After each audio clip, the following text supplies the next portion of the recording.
విధి నిర్వహణలో ప్రాణాలకు తెగించి ప్రజల ఆస్తి ప్రాణాలను కాపాడే అగ్నిమాపక సిబ్బంది సేవలు అమూల్యమైనవని ఎస్కోట ఎమ్మెల్యే కోళ్ల లలితకుమారి కొనియాడారు.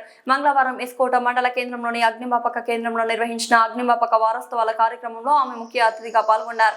ఈ సందర్భంగా అగ్ని ప్రమాదాల నివారణ కోసం విధి నిర్వహణలో ప్రాణత్యాగం చేసిన అమర వీరులకు నివాళులర్పించారు. అనంతరం ఎమ్మెల్యే మాట్లాడుతూ వేసవి కాలంలో అగ్ని ప్రమాదాలు జరిగే అవకాశం ఎక్కువగా ఉంటుందని ప్రజలు అప్రమత్తంగా ఉండాలని సూచించారు. అగ్నిమాపక శాఖ సిబ్బంది ఎల్లప్పుడూ సిద్ధంగా ఉండి ప్రమాద సమయాల్లో తక్షణమే స్పందిస్తూ ఎందరో ప్రాణాలను కాపాడుతున్నారని వారి ధైర్య సాహసాలను అభినందించారు. ప్రజల్లో అగ్ని ప్రమాదాల పట్ల అవగాహన కల్పించేందుకు ఇలాంటి వారోత్సవాలు ఎంతగానో దోహదపడతాయని ఆమె పేర్కొన్నారు. అగ్నిమాపక కేంద్రానికి కావాల్సిన మౌలిక సదుపాయాల కల్పనపై ప్రభుత్వం ప్రత్యేక దృష్టి సారిస్తుందని హామీ ఇచ్చారు.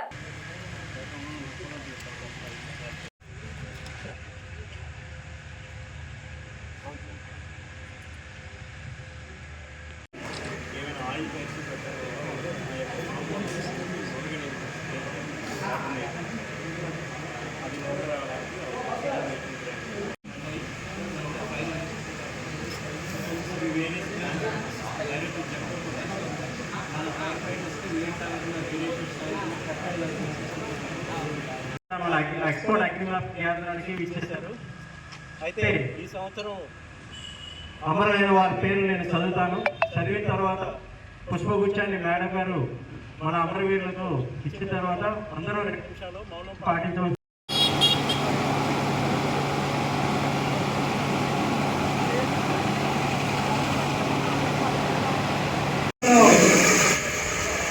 వారి ఘన నివాళులు అర్పిస్తూ వారి జయంతి రోజున ఈ ప్రోగ్రాం కూడా భారతదేశం అంతా స్టార్ట్ అవ్వడం ఇది ఎంతో అదృష్టం. ఆ మహనీయుని స్ఫూర్తిని ఆదర్శంగా తీసుకొని మన మానవ జీవితంలో చేయి కలిపి సమాజాభివృద్ధికి ప్రతి ఒక్కరూ నడుము బిగించాలని మొట్టమొదటి పిలుపునిస్తూ మన అందరికీ తెలుసు, ఏదైతే విధి చేతికి మనం ఎవరూ చుట్టాలు కావు. వారు ఫైర్ స్టేషన్ వారి సహకారంతో అనేక అగ్నిమాపక ప్రమాదాలు కావచ్చు, వరద ప్రాంతాల్లో నుంచి ప్రజలు రక్షించడం విధానంలో కావచ్చు, భారతదేశం అంతా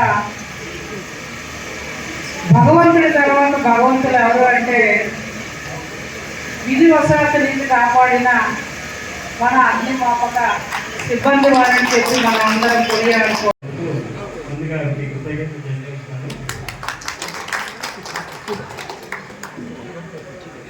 ప్రమాదాలు బారిన పడకుండా జాగ్రత్త పడుతూ జీవితంలో అడుగు ముందుకేయాలి. చెప్పి ఏమీ రావు. మరి అందులో భాగంగానే ఇవాళ మన ఎస్కోట్లో ఫైర్ ఆఫీస్లో అగ్నిమాపక వారోత్సవాల్లో భారతదేశం అంతా కార్యక్రమంలో భాగంగా మన ప్రధానమంత్రి వర్యులు నరేంద్ర మోడీ గారి ఆధ్వర్యంలో రాష్ట్ర ప్రభుత్వం వారి సహకారంతో ఈనాటి ఫైర్ ఆఫీసర్ గారి కూడా వారి సహకారంతో ఈ ప్రోగ్రాం అనేది డిజైన్ చేయడం జరిగింది.